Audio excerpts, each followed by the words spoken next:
We remember the good anime. We even remember the bad anime. But what about the forgotten anime? This is anime trash or treasure. The show where I plumb the depths of the seasonal lineups of years past, pick out an obscure anime, and make a video about it to decide if it is a hidden treasure or trash best forgotten forever. What makes an anime obscure is based on, well, vibes mostly. But as a rule of thumb, if you've seen it mentioned in a video made in the last 3 years, it probably doesn't count. So let's get into it. Today we'll be looking at, oh boy, Kimi to Boku no Saigo no Senjou Aruiwa Sekai ga Hajimaru Seisen, or its English title, Our Last Crusade or the Rise of a New World. Because this title is a mouthful, from now on I will refer to this anime as this anime. As you can maybe guess from the extra long title, this is an adaptation of a light novel. It comes from the fall of 2020 season. It has a score of 6.69, which is, well, not great. But hey, the weeb hive mind has been wrong before, so let's not count a book by its cover or its score. This anime is available on Crunchyroll in sub or dub if you want to watch it. But should you watch it? Well... This show stars Kirito with the serial numbers filed off, and Blonde Amelia, who are soldiers on opposite side of a 100-year war. But it's okay, because they both want to end the war, because it sucks. You see, Kirito with the serial numbers filed off comes from the Empire, a nation that hates all mages because a mage nuked them one time, so they decided to be racist against all mages, forever. But Blonde Amelia is a powerful mage, princess of the sovereignty, a nation made up of only mages, who dislike persecution but really like expansionism. One fateful day, these two young prodigies meet on the battlefield, and after unsuccessfully trying to kill each other, decide that because the other likes not having a war, and the other is pretty hot, they should meet up to fight, which is anime code for get together in a tragic romance that will probably end with them reforming the world together. I don't know, I've only watched the first season. Yes, that was all exaggeration for comedic effect, but you get the gist. It's not a complicated story. Still, a romance doesn't necessarily need a complex story, so long as the characters are enjoyable and their romantic arc is engaging. So... Earlier, I wasn't being quite fair to one of the pair. The female lead, Alice, is actually quite different from Amelia, despite the outward similarities. They're both politically important young women with ice magic, but the similarities end there. While Amelia is inexperienced and often pretty unsure what to do without the direction from other characters, Alice is pretty confident and forceful. She knows what she wants and she takes it. She is also quite competent at what she does when she does have to fight. Why bring that up, you may ask? Foreshadowing as a narrative device. Also, as a side note, she is extremely trusting of Iska. That's the male main character's name, by the way, despite the fact that they are enemies on opposite sides of a war. It must have something to do with his main character charms. But yeah, all that's to say that Alice is a pretty alright character. Not the deepest character out there, but for what the show is, she fills her role as an entertaining female lead. The biggest count against her is that she does suffer from that widespread yet tragic disease known as inexplicably in love with a piece of wet cardboard that is the male main character's personality. That impacts so many female anime characters, but it's far from the worst case I've seen. It does take quite a few episodes before she firmly decides that she likes him rather than wanting to fight him, so all in all, could be a whole lot worse. Foreshadowing as a narrative device. So let's watch things get a whole lot worse. Because now, dear viewer, we are going to turn to the other side of this romance. And immediately problems appear.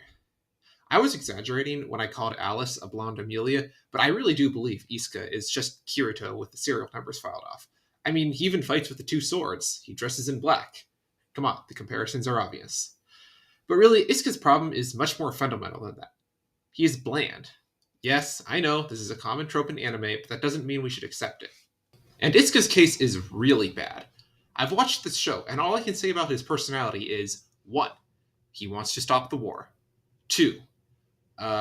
He's generally a pretty nice guy, even to his enemies. Yeah, that's it. And you can see the problem. Earlier, I praised Alice for fulfilling her role in the show by being entertaining. But Iska, to put it simply, is not entertaining. Look, I know that is subjective, but I just don't enjoy watching him do things because he has so little personality. So even the best parts of this show, which are Iska and Alice's interactions, fall flat because half the equation is so bland.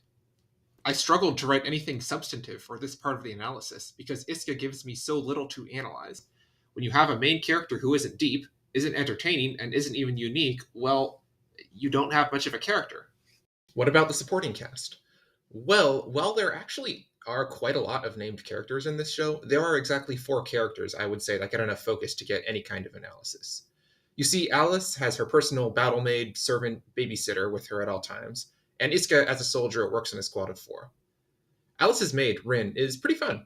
She balances out Alice's energy with a dose of level headedness and a bit of cynicism. But she is undyingly loyal to Alice and always has her master's best interests at heart. Plus, she tries to stab Isuka when they're in a hotel together, which is pretty fun. I approve of stabbing Kirito clones. But most importantly, Rin works as someone for Alice to talk to.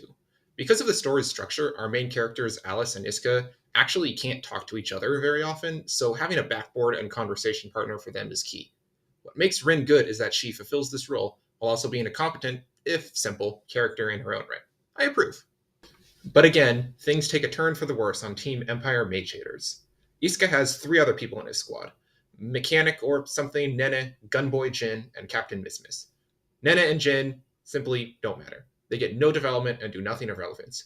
Which is a shame because in episode 1, Jin especially seems like he's getting set up as to be a blunt, cynical foil to Isuka's generic nice boy, which would have been nice. But no, these 2 are pointless. You could erase them from the show and very little would change. And Captain Miss?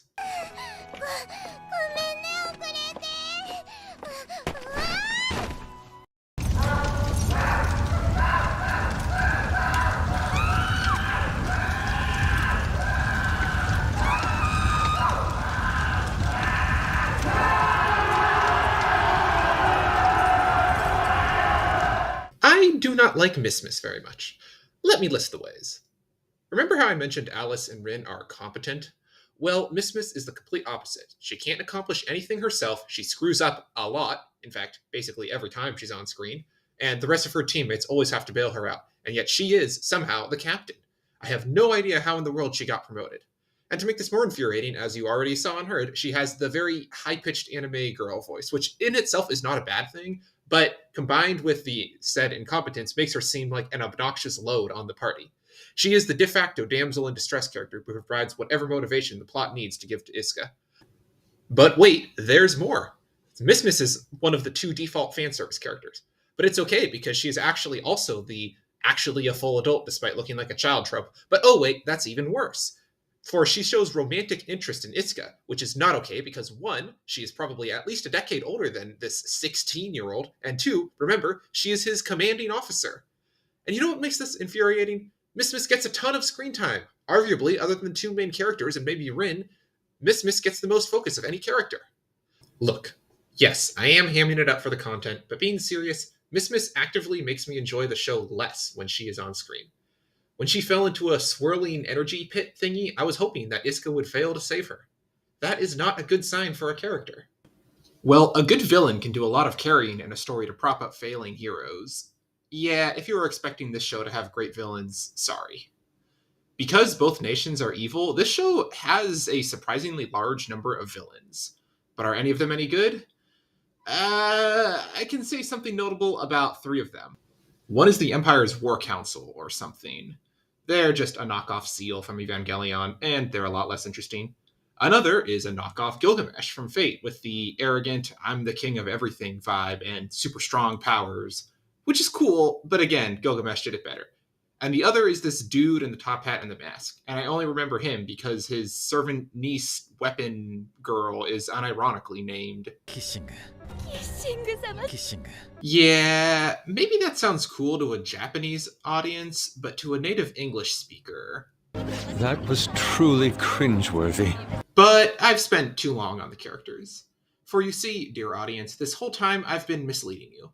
Because while I would truly categorize this show as a romance for my analysis of the story structure, the official My Anime List tags call this show an action fantasy military romance. And you know what? That's all true. So even if the characters range somewhere from mediocre to Miss, perhaps we can be saved by some excellent action fantasy military writing. The writing is not good. It tells rather than shows quite often. It awkwardly puts in exposition in places where characters are telling each other stuff they should already know.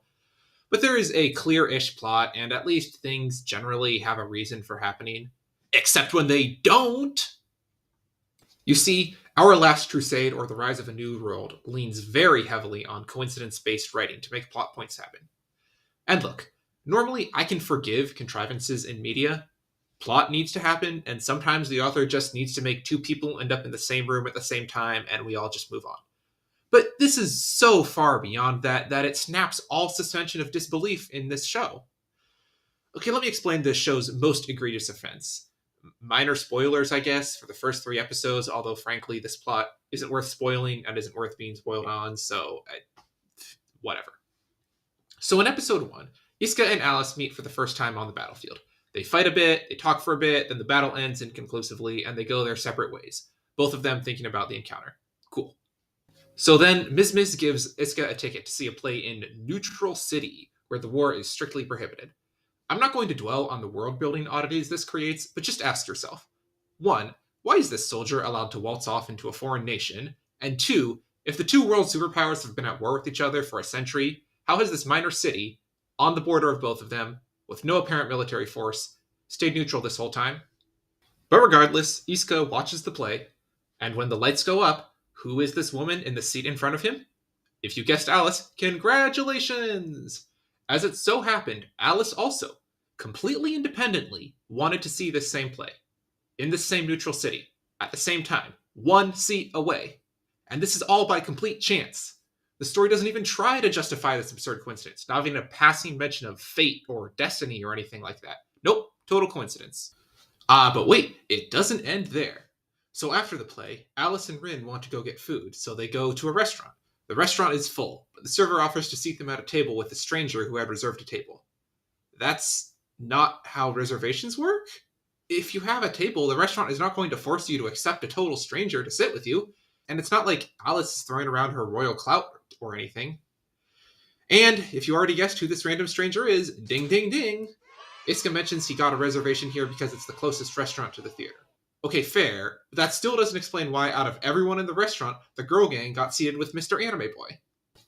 But anyway, both of them independently leave the city after that.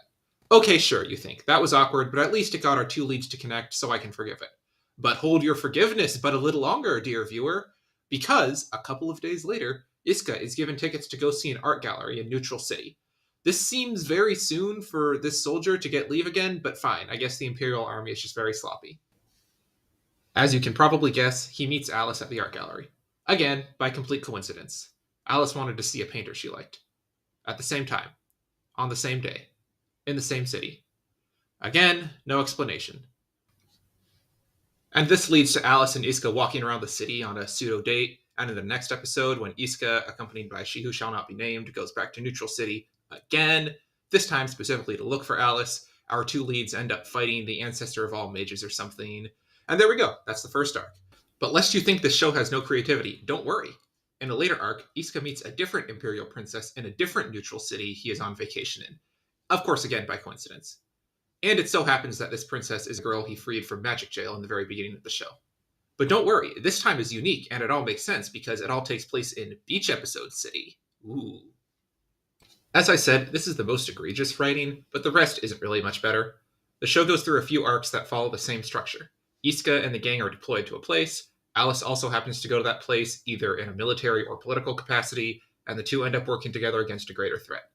Like, I don't hate the story structure per se, especially later on when Alice begins intentionally seeking out Isuka and the relationship develops a bit more, but the writing never really recovers from the travesty at the beginning, and it never reaches a level I would call great, or good.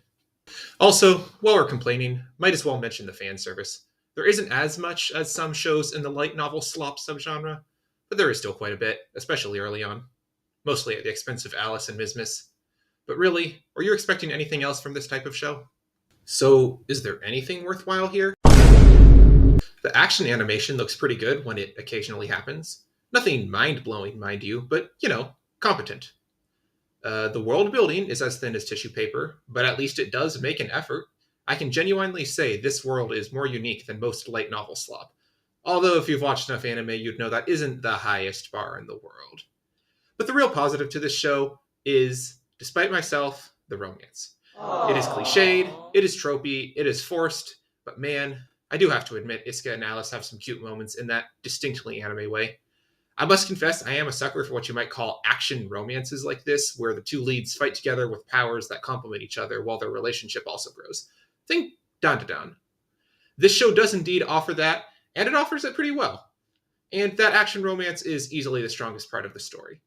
So yeah, my personal enjoyment of this show is probably higher than its objective quality, if objective quality is even a real thing. But at the end of the day, the point of entertainment is to be entertaining, and it sort of did that. Does this show need to be more? When I come to this part of the video, I'm forced to ask myself, why even make this video? This show, to be frank, does not deserve it.